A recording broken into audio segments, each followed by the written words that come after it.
उस रात हवा बिल्कुल भी नहीं चल रही थी, लेकिन उस पुराने किले के अंदर रखी एक किताब अपने आप खुल रही थी। एक एक करके उसके पन्ने पलट रहे थे और हर पन्ने के साथ कमरे का तापमान गिरता जा रहा था।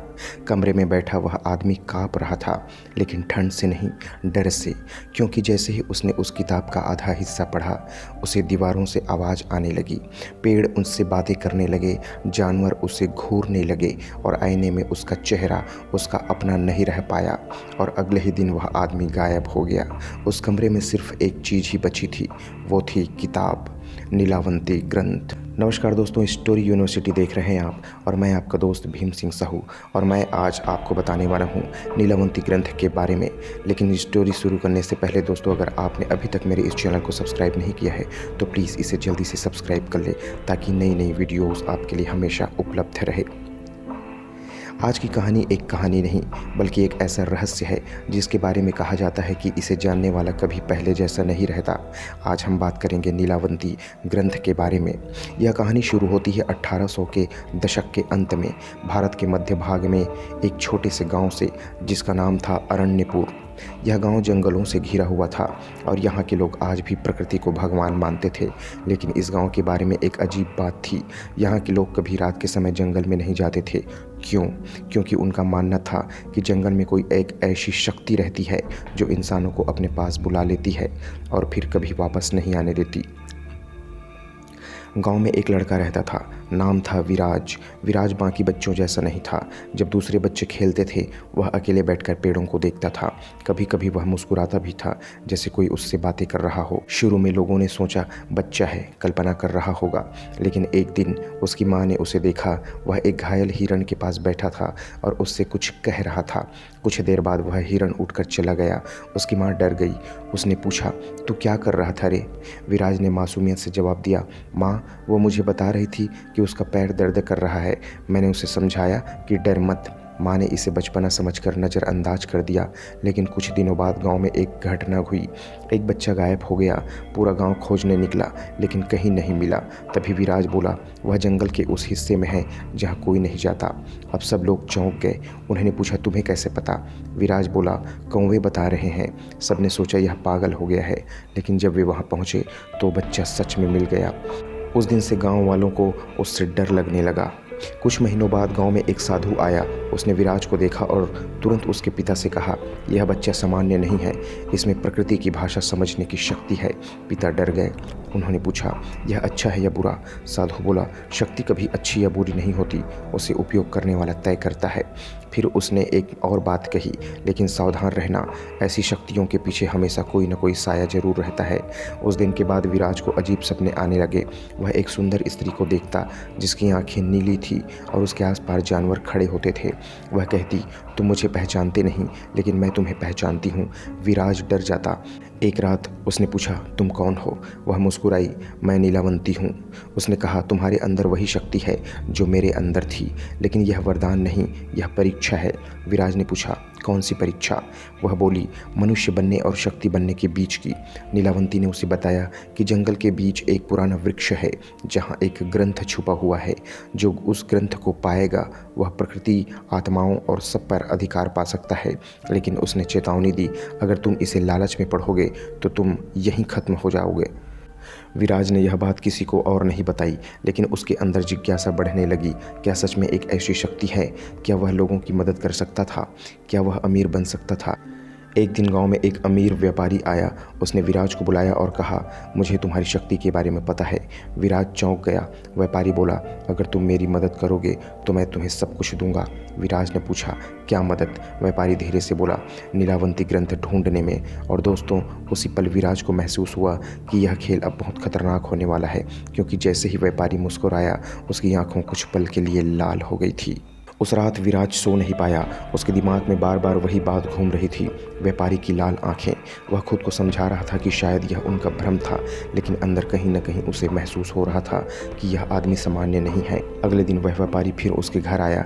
इस बार वह अकेला नहीं था, उसके साथ दो आदमी और थे जिनकी आंखें अजीब तरीके से खाली लग रही थी, जैसे उनके अंदर कोई आत्मा ही नहीं हो। व्यापारी मुस्कुराते हुए बोला, विराज, क्या तुमने सोचा मेरी बात के बारे में? विराज चुप रहा। व्यापारी ने उनकी माँ को सोने के सिक्कों की एक थैली दी। यह बस शुरुआत है, उसने कहा। अगर तुम्हारा बेटा मेरी मदद करेगा तो तुम लोग कभी गरीबी नहीं देखोगे। विराज की माँ की आंखों में चमक आ गई। वह पहली बार इतने पैसे देख रही थी, लेकिन विराज को अजीब डर महसूस हो रहा था। उसे नीलावंती की चेतावनी याद आ गई। लालच इस ग्रंथ की पहली परीक्षा है। उस रात फिर वह सपना आया। नीलावंती उसके सामने खड़ी थी। इस बार उसका चेहरा पहले से ज़्यादा गंभीर था। तुम खतरे में हो, उसने कहा। विराज ने पूछा, यह व्यापारी कौन है? कुछ पल के लिए नीलावंती चुप रही, फिर बोली, वह इंसान नहीं है। विराज का दिल जोर से धड़कने लगा। इंसान नहीं है तो फिर कौन है? नीलावंती बोली, वह एक पिशाच है जो सदियों से उस ग्रंथ की तलाश कर रहा है। नीलावंती ने बताया कि यह ग्रंथ सिर्फ शक्ति नहीं देता, यह आत्मा को भी बदल देता है। जो इसे गलत इरादे से पढ़ता है वह धीरे धीरे अपनी मानवता खो देता है और वही बन जाता है जिससे वह डरता था। विराज ने पूछा, तो ये वह पिशाच कैसे बना? नीलावंती की आंखों में दर्द दिखा। वह कभी एक महान साधक था, लेकिन उसकी शक्ति के लिए अपनी आत्मा बेच दी। अगले दिन गाँव में अजीब घटनाएं शुरू हो गई। जानवर अचानक आक्रामक हो गए। रात में चीखें सुनाई देने लगी। एक आदमी गायब हो गया। लोग डर गए। विराज को महसूस हुआ कि यह सब उसी व्यापारी की वजह से हो रहा है। एक रात वह चुपके से घर से निकला। वह जंगल की तरफ गया। जैसे जैसे वह अंदर जाता था, जंगल असामान्य रूप से शांत होता गया। व्यापारी और उसके आदमी एक अजीब अनुष्ठान कर रहे थे। उनके सामने एक जानवर बंधा था और वे किसी अजीब भाषा में मंत्र बोल रहे थे। अचानक व्यापारी ने सिर घुमाया और सीधे विराज की तरफ देखा। मुझे पता था तुम जरूर आओगे। विराज भागने लगा, लेकिन तभी उसके पैर जमीन से चिपक गए। व्यापारी धीरे धीरे उसकी तरफ आया। तुम्हारे बिना मैं ग्रंथ तक नहीं पहुंच सकता, उसने कहा, क्योंकि जंगल तुम्हें पहचानता है। व्यापारी ने कहा, मेरी मदद करो और मैं तुम्हें अमर बना दूंगा। तुम्हारे माता पिता कभी नहीं मरेंगे, तुम्हें कभी दर्द नहीं होगा। कुछ पल के लिए विराज डगमगाया, लेकिन तभी जंगल में तेज हवा चली। पेड़ों की पत्तियां जोर से हिलने लगी और उसे आवाज़ें सुनाई देने लगी। मत मानो, मत मानो। यह जानवरों की आवाज़ें थी। अचानक विराज के अंदर कुछ जागा। उसने आंखें बंद की और जोर से कहा, मैं तुम्हारी मदद नहीं करूँगा। उसी पल ज़मीन टूट गई। जड़ें बाहर निकल आई। उन्होंने व्यापारी को पकड़ लिया, लेकिन व्यापारी हंसने लगा। अब तुम्हारी असली परीक्षा शुरू हुई है, उसने कहा, क्योंकि अब तुम मेरी दुश्मनी ले चुके हो। और अगले ही पल वह गायब हो गया। उस रात विराज को समझ आ गया कि वह सिर्फ ग्रंथ की खोज नहीं है, यह एक युद्ध है, प्रकाश और अंधकार के बीच, और वह इस युद्ध का हिस्सा बन चुका है। लेकिन दोस्तों, विराज नहीं जानता था कि असली खतरा अभी बाकी है, क्योंकि उसी रात उसकी माँ अचानक जागी और उसने आईने में देखा। उसकी आंखें भी लाल हो रही थी। उस रात विजय की नींद अचानक खुल गई। उसका दिल इतनी तेज़ी से धड़क रहा था जैसे सीने से बाहर निकल जाएगा। उसे महसूस हुआ घर के अंदर सब कुछ ठीक नहीं है। चारों तरफ अजीब सन्नाटा था, लेकिन उस सन्नाटे के बीच उसे धीमे धीमे फुसफुसाहट सुनाई दे रही थी, जैसे कोई बहुत धीरे धीरे मंत्र पढ़ रहा हो। वह उठा और धीरे धीरे उस आवाज़ की तरफ बढ़ने लगा। आवाज़ उसकी माँ के कमरे से आ रही थी। जैसे ही उसने दरवाज़ा खोला, उसके पैरों तले ज़मीन खिसक गई। उसकी माँ आईने के सामने खड़ी थी, लेकिन वह अपनी परछाई को नहीं देख रही थी। वह किसी और से बात कर रही थी। आईने में उसकी आंखें पूरी तरह लाल हो चुकी थी और उसके पीछे आईने के अंदर वही व्यापारी खड़ा था। विराज ने चीखते हुए कहा, माँ। उसकी माँ ने धीरे धीरे सिर घुमाया। उसकी आवाज़ बदल चुकी थी। तुमने गलती कर दी विराज, तुमने उसे नाराज़ कर दिया। विराज काँप गया। किसे? उसकी माँ हंसी, लेकिन वह हंसी उसकी नहीं थी। जिसे तुम व्यापारी कहते हो, वह सिर्फ एक सेवक है। असली मालिक नीलावंती ग्रंथ की शक्ति है।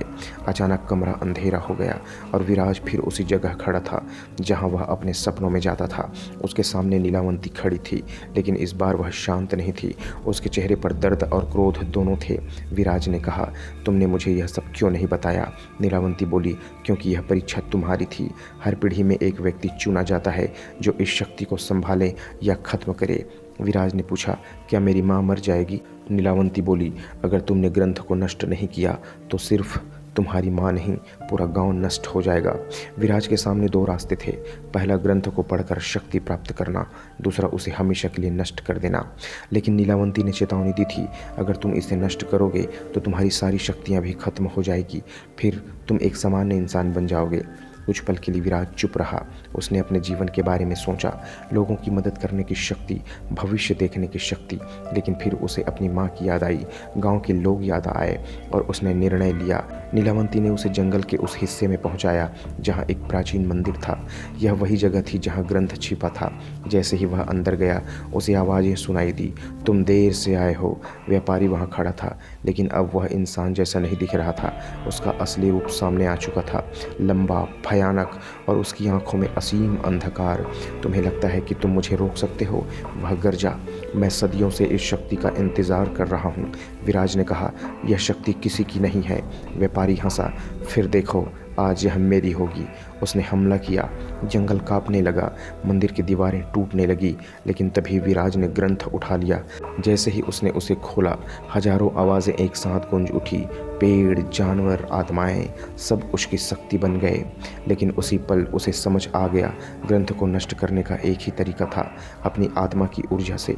नीलावंती की आवाज़ आई, यह अंतिम बलिदान होगा।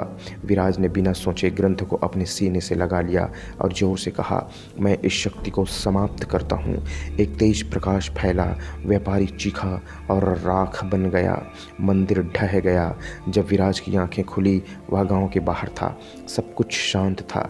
उसकी माँ सामान्य हो चुकी थी, गांव सुरक्षित था।